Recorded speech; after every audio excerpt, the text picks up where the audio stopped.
Change is hard. That is something we can all agree on. Making it easier sure sounds like something I'm interested in for sure. Our next speaker is a distinguished Toastmaster, has been a Toastmaster for more than 20 years, and every club and district position where he has seen lots of changes over the years. Jamey French is a certified high-performance trainer and consultant, a DISC behavior expert, and a certified John Maxwell leadership coach. He is currently using his talents working at the city of Henderson, building their leadership program, as well as running his own coaching and training business. As a professional leadership coach, one of his most requested topics is how to deal with change. Today, Jamey will be sharing with us strategies we can use personally, professionally, and even within our Toastmasters clubs to make it easier. Please help me welcome distinguished Toastmaster Jamey French.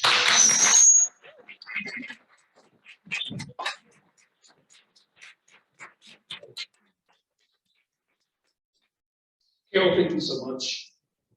I appreciate that.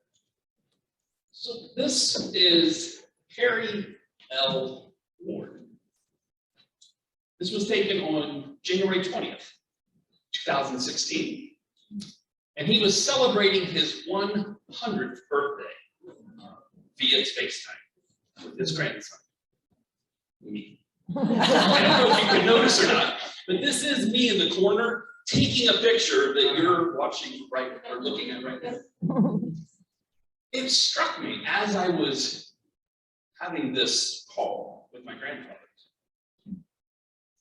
all the changes that he must have seen in his life. He was born in 1960 in a little town in Ohio. In fact, that's where he was calling me from. And with the only exception of a little bit of hard of hearing and needing the assistance from my cousin Ashley to help set up the FaceTime call, he knew exactly what was going on. He understood he was in Greenville. He understood that I was in Las Vegas. He understood that we were interacting with one another live. Does anybody know where Greenville is? No one ever does.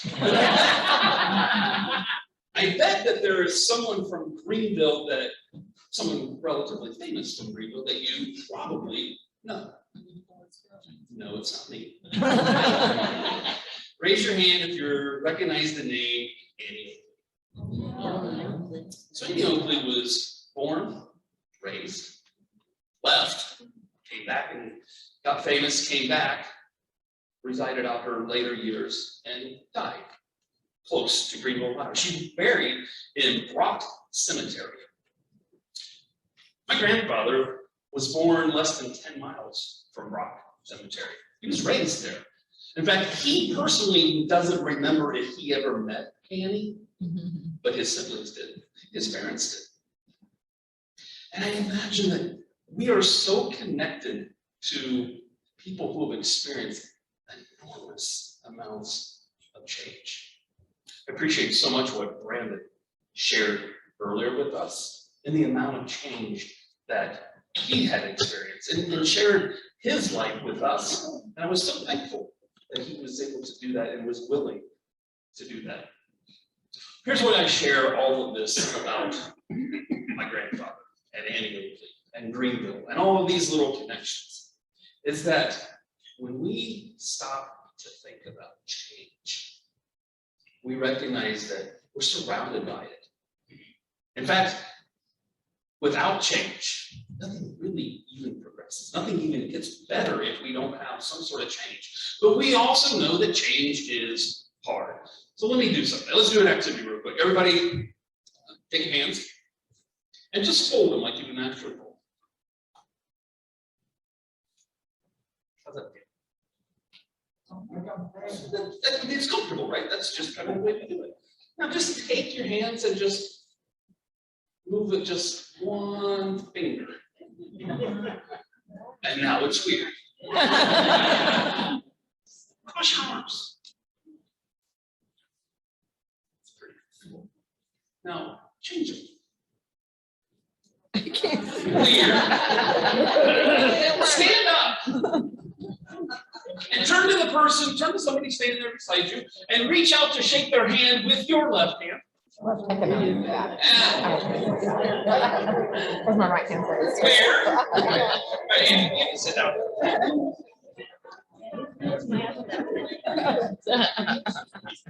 You know, sometimes when we think about change, change gets weird. It gets a little wonky. That's a technical term. It gets a little bit awkward and uncomfortable. And Brandon talked about that comfort zone. What I want to share with you today is how do we take change, good, the bad, the ugly, how do we take it all and make it easier? Does that sound like a good idea to you? Just raise your hand if change is hard at times. Raise your hand. Which one, right? All of them usually. So today we're going to talk about how do we make it easier. Now I think about, again, my grandfather, and he told me that his first phone with his family happened somewhere here.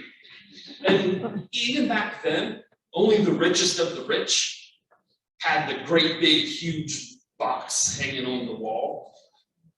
And it was many, many years after the introduction of the telephone, even like in the home, that his family even got one. And then I'm thinking, just in a short period of time, I was using this, and so was he, to make that call.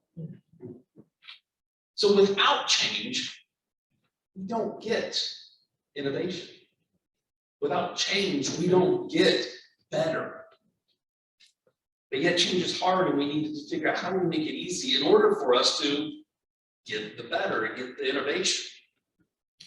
So I am not going to dwell on a lot of time on what change actually is, but I think it's important for us to understand this natural curve that is experienced every time we go through change. It's called the infusion of innovation. And the infusion of innovation means that everything is good. It's status quo, we're comfortable, we're doing this instead of this. It's comfortable, feels good. But then something happens, change is introduced. And then we all go down this little hill called the zone of disruption. Our lives are disrupted. Now, for some changes that are simple, easy, we might go through this part really quick. It's like things are good, there's a change, we're like, this is kind of, oh, well, fine, I'll just do it. And we get through that zone of disruption really quickly. At some point, a decision has to be made. Because if we don't make the decision, we keep going down.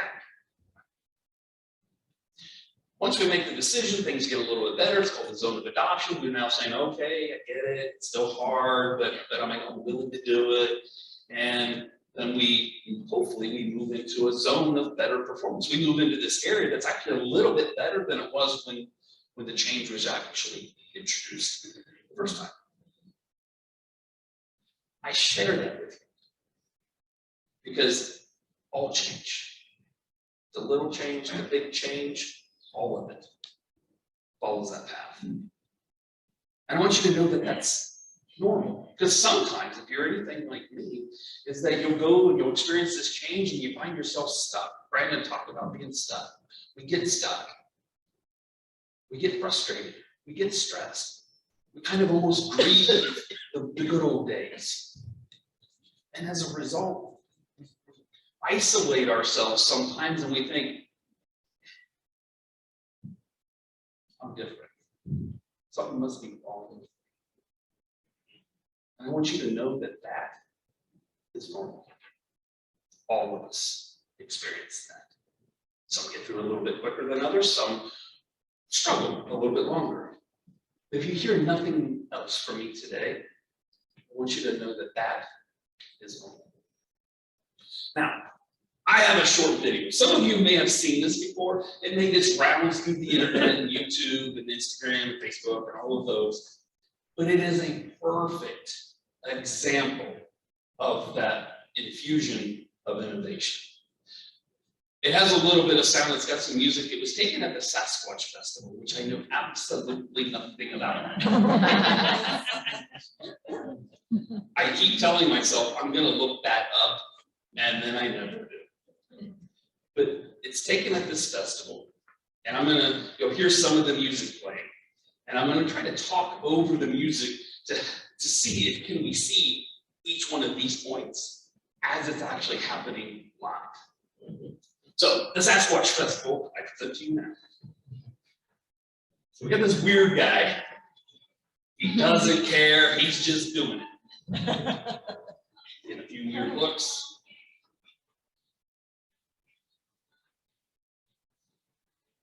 And again, he just, oh look, there's somebody else. They're like, hey, I'll join you. I'll be a little crazy today. I don't care who's watching, but I'm glad that you started this because I would have done it on my own.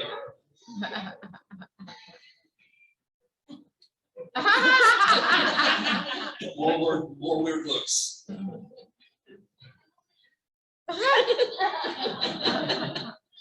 Oh, wait a minute, here it comes. It's a coming.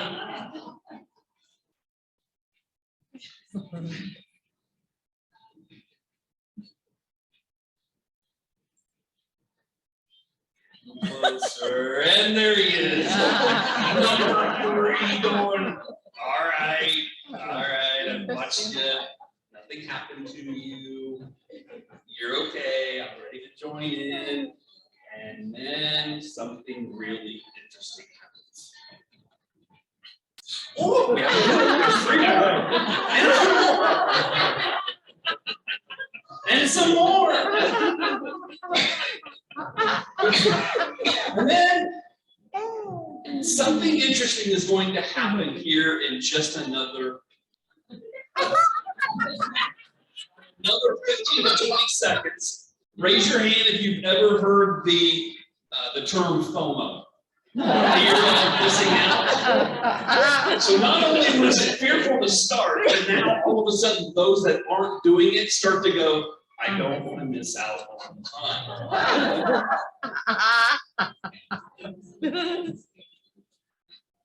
Now, if you notice, there are still a few people hanging out, sitting down, going, weirdos.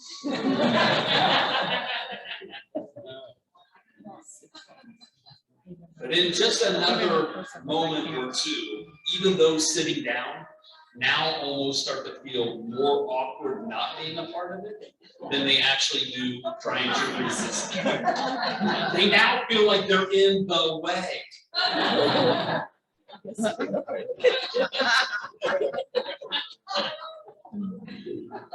Oh my goodness. So much.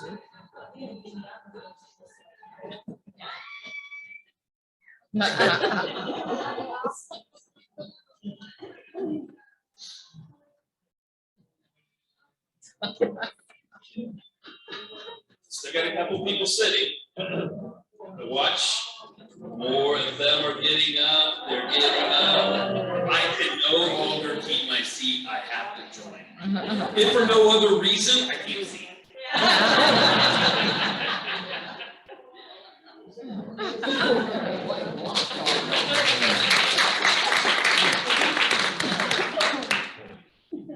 One person. Essentially started a revolution. Every one of us, everybody sitting here, has the ability to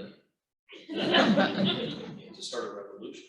And when we think about change, that's exactly what we have to change our perspective about what we think change actually is. It's not there to hurt us. It's not there to make us uncomfortable. It is there to make us uncomfortable, but it's there to help us to learn and to develop and to grow and to create something that never existed before. We all know that shape, right? Bell curve, right? And it's interesting to think about the bell curve when we think about change. because we have this innovation of influence, right? That infusion of innovation. So we have that. And if we are going to be the change agents, we need to know that there's going to be the curve. People are going to take the dip. They're not going to be comfortable. They got to make a decision, and they're going to join or they're not going to join. But it also helps us to know in what percentages that's going to happen. So we're always going to have our innovators. It's the guy doing this, and probably the first one or two guys doing this. That's our innovators. They're saying, I don't care. I see the value in this. I'm going to do it. But then we have our early adopters. They're the ones that are like, yes, I'm all for it, but I kind of want to see what happens to you first. They're the ones that will go camp out at the ice or at the Apple store to get their iPhone because they want to be first, but they're not going to be ahead of the line. Then we have our early majority. Our early majority, these are the ones that say, I definitely want to do it, but I don't need it now, so I don't have to go the night before. I'll wait till the weekend. I'll wait even until my contract runs out. My contract's okay. Let's let the technology bugs get worked out first. This happened after we had about 20-ish people up there doing their thing. And then all of a sudden we saw a big rush. Then we have our late majority. These are the ones that are, I would really rather not. I'm not opposed to it, but I'd rather just stay in my comfort zone a little bit longer. My phone's good enough. I'll wait until it breaks. I'll see if I can get it fixed. And then I'll go. And then you have the ones that stayed the same. They just sat there. And they only joined when they absolutely had to. This becomes really important for us because when we're thinking about our lives as Toastmasters, we just went through like a major change. You know, that little small global pandemic thing. And at first, you know, we were told it's 2 weeks, flatten the curve. Okay, sucks, but we can do that. And then we're thinking, well, okay, so we just canceled a few Toastmasters meetings. That's it. That's all we're really going to do. In a couple weeks, we'll start back up again. Well, 2 weeks, you know, we all know now turned into 2 months, 2 quarters, 2 years. And then we had to make some decisions as to, well, what are we going to do with Toastmasters clubs? Can we still charge dues? Do our clubs just go away? What about our educational requirements? Nobody can give a speech. Nobody can run meetings. How are we going to start checking things off? And then somebody said, Zoom. Now raise your hand if you wish you would have bought Zoom in about November of 2019.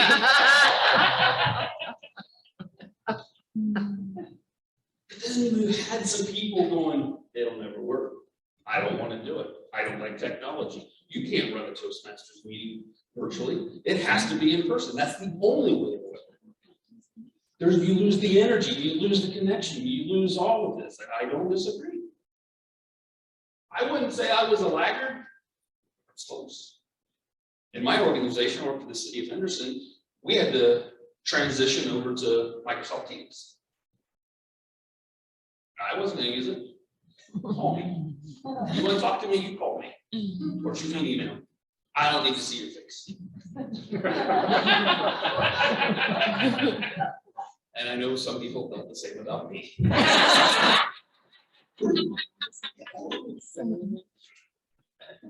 But I had to learn it. And once I learned, I was like, okay, and here was my fear. My fear was, what if the lighting's not right? What if my background's not right? What if I pushed the wrong button? What if I picked my nose and I forgot that I was sitting in front of my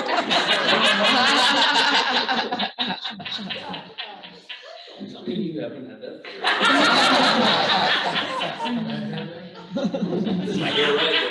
you and I have similar hair. St. Barbara, I believe, Anthony. So there's these fears around that. So it's good to know who to focus on. So if you're leading your club, and trust me, you're all the leaders of your clubs because you took that time out of your own day on a Saturday morning to come to a conference.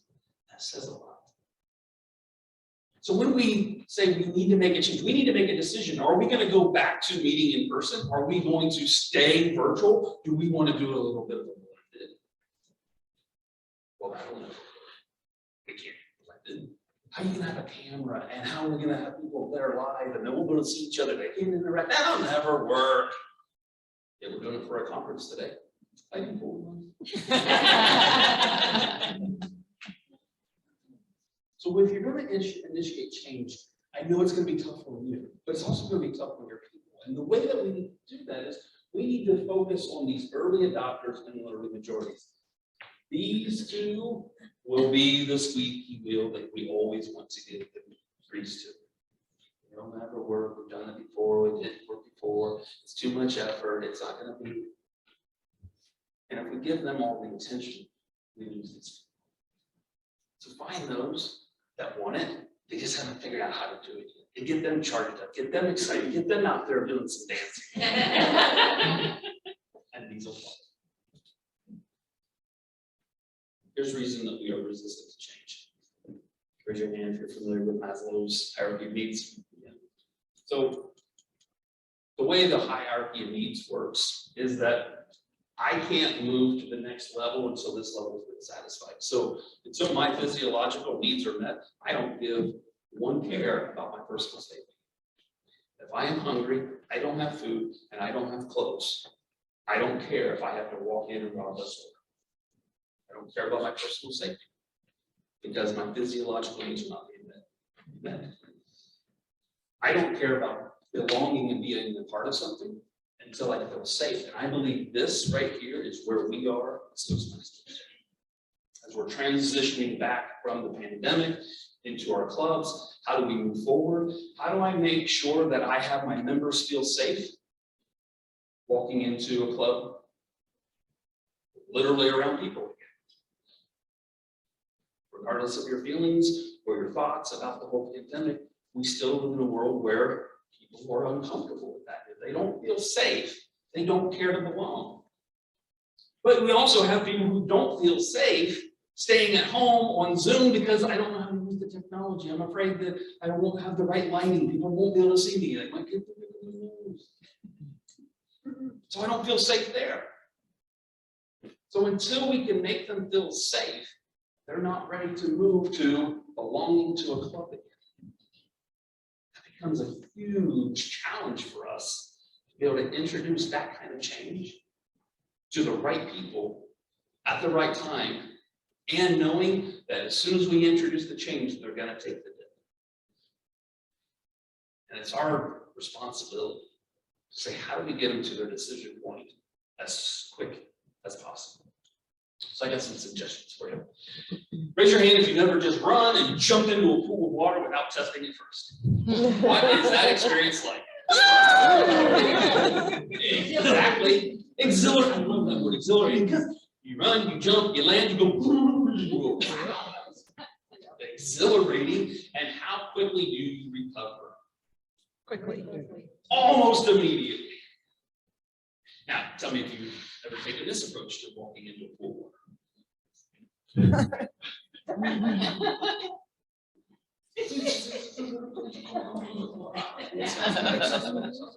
A little bit deeper, you're up about your knees. Not so bad. Why is it when he gets here? And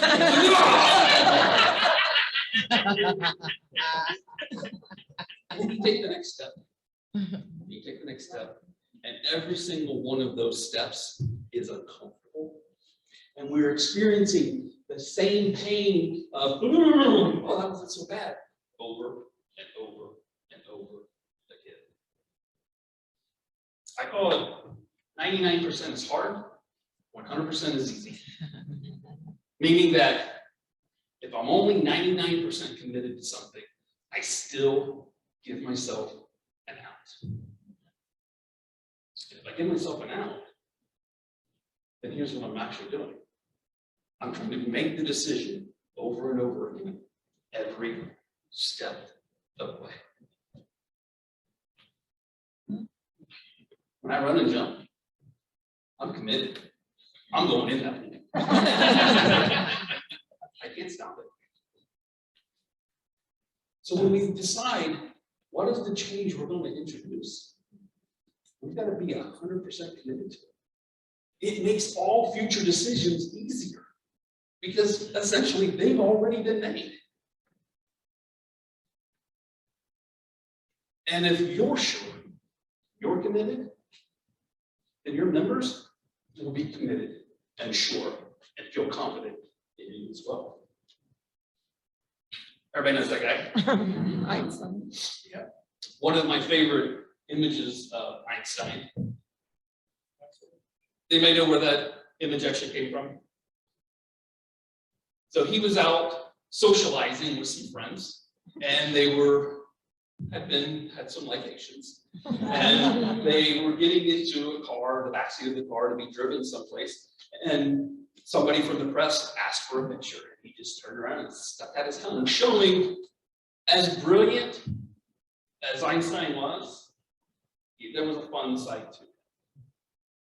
There's a quote by Einstein that we tend to kind of mess up from time to time. Anybody heard the quote that the definition of insanity is what? Doing the same thing over and over again. Well, it's kind of a loose interpretation of his actual quote. And that is, we cannot solve our problems with the same kind of thinking we used that potentially created it. So when we're thinking about change, and we're kind of on that downhill slide for a little bit, it's the change, and we're like, this stinks.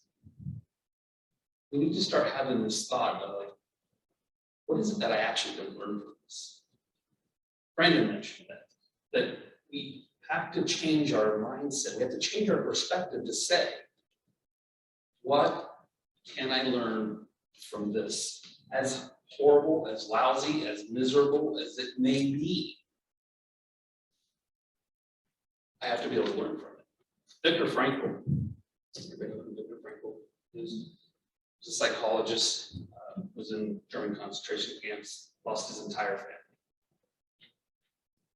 And he used to say that there was a way that he could determine which one of his friends, colleagues would survive and which ones wouldn't. And he said the ones that were like hopeful, we're going to be out of here by Christmas or by December or by spring, and then spring would come and spring would go, nothing would happen. And then we'll be out by summer. Summer would come, summer would go, and then we'll be out by fall for sure, and then fall would come and fall would go. Those are the ones that did nothing. The ones that made it were the ones that said, I know we'll get out. I just don't. We don't know how long change is going to take. We don't know when it's going to be over. But as long as we have that belief that it will be over and that we will come out the other side better, because we spend the time in it looking for what we're going to learn, it puts us in a position to keep our resistance up. Because change is going to get tiring, and we're going to talk about that in a moment. Viktor Frankl also said that there's one freedom. There is one freedom. There is one freedom that no one ever, ever, ever, ever can take away from you, and it's the moment that you get between something happening to you and the response that you give. You get to choose. And that's the one freedom that no one can take away from you. And if you recognize that that is a freedom, and it is your choice, that brings in an amazing amount of power. I share that because when we go through change, we're going to go through the dip, right? And we got to have in our minds, like, okay, I'm committed to this change. I am trying to figure out what it is that I'm going to learn from this. And I'm also committed to saying, I am changing how I look at this. It may stink, it may be lousy, but I am gonna choose how I'm gonna think about it. So, flex your arm, everybody flex your arm. That is my arm, by the way. This is the top list contest. So how long can you flex till it starts to get just a little bit, I'm done already. That might work. But we know we can't do it forever, right? Raise your hand if you've ever started an exercise program. Raise your hand if you've ever quit an exercise program. Why do we quit? It hurts. Because it hurts. You go and you do a little this, and you do a little this, and you're like, oh, I felt really good. Then you go back the next day and you do a little bit of this, and a little less of this. And then you go back the third day and you're like, ah. And then you go home and you're like, you know what, your muscles there. And then you go step on the scale and you're, well, dang it, I gained a pound. Totally not worth it. The same thing's going to happen with change. Is that you're going to be all in. You're going to be motivated. You're going to have the right mindset. You're going to be doing all of it, and then you're going to get tired. Your arm's going to get tired, and you'll feel flexible. And it's in those moments that's when we're going to go. Not only that, we in those moments we sometimes get angry because we don't necessarily treat the people around us that we're trying to get them to change. Then we just kind of get demanding of them. Just do it. It'll be good for you, I promise. So when we get a little bit tired, we got to say, okay, you know what? It's also part of accepting change and embracing change and dealing with change and actually driving and leading change is knowing when I need to step back from the change temporarily. Give myself time to do some recovery. Everybody have something to write with? Piece of paper. If not, we can do this visually. But I want you to think about in these two circles, and in this circle, this space right here, I want you just to turn to the person beside you and take 1 minute, and I want you to share with each other, like, what are all the things in life that cause you stress, or frustration, or scares you, or create some level of fear inside of you. So just turn to the person beside you, take 1 minute, and just kind of share with each other rapid fire what are all the things that cause you stress, frustration, and maybe even anger.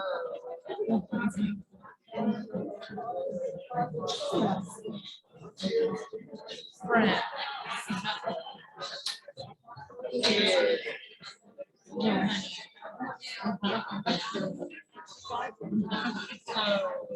Fine, no time. Fine. Busy.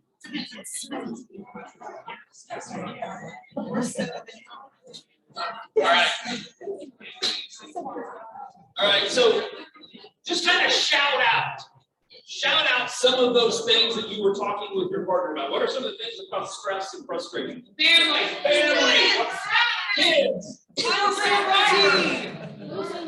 losing weight, trying to lose weight, driving, traffic, pathways.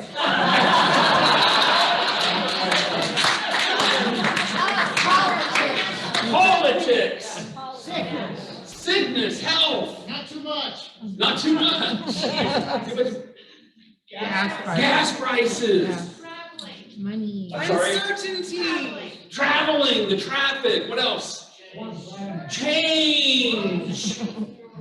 So if we stood here, we could probably just like fill in that whole blank space, right? I mean, we could just keep on. But you've said all of those things cause you some stress or some level of frustration. How many of those things do you have control over? None. You might have a little level of influence over a few of them, but actual control, what do you have control over? So in that middle set, if you're doing this, in that middle circle, I want you to just write the word me. Me. Me. Not me meaning Jamie, me meaning you and your name.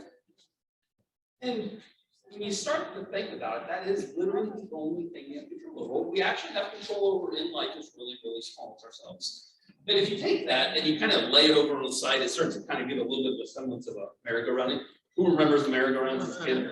I remember getting on those, and then the big kids would come up like, you're like, ah! Hanging on the outside.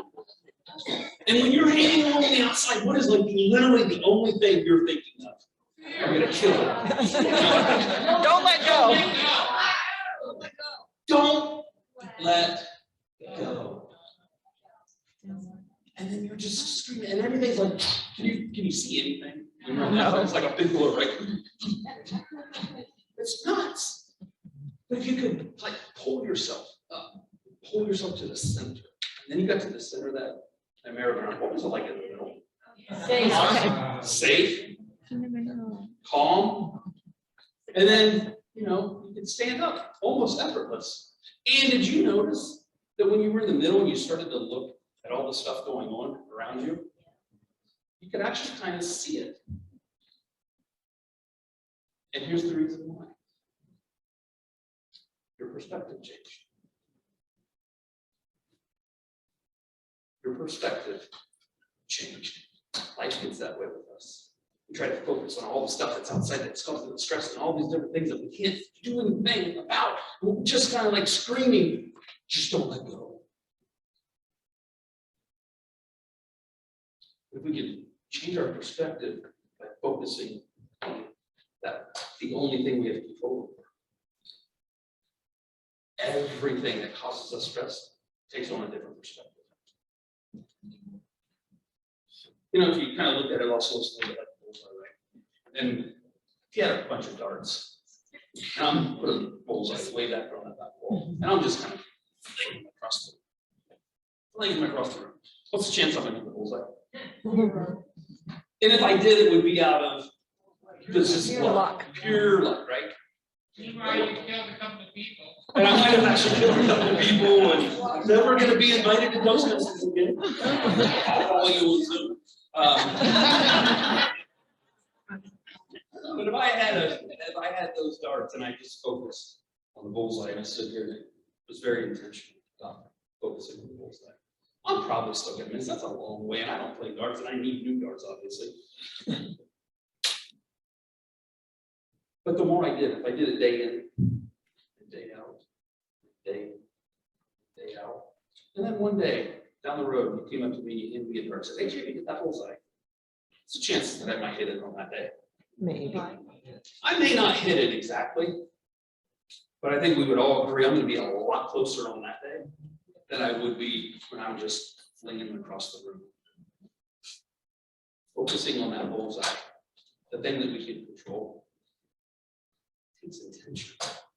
It doesn't just happen, because without the intention, you're apt to stay focused by all the things that we have no control over, and we start screaming to ourselves, just. But if every day we wake up and focus on the bullseye today, focus on the bullseye today, focus on the bullseye today, focus on the bullseye today, then it's like flexing. Eventually we start doing it, and we can flex longer and longer and longer, and all the things going on around us, we start to keep seeing them in the right perspective. As Toastmasters, I think it's really important for us to recognize that we're leading people. We're leading people through change. And we have to do two things at the same time, which makes it even that much more difficult. I got to lead myself through this change, and I got to lead them through this change. And I believe one of the best ways that we can do that is that we just stay focused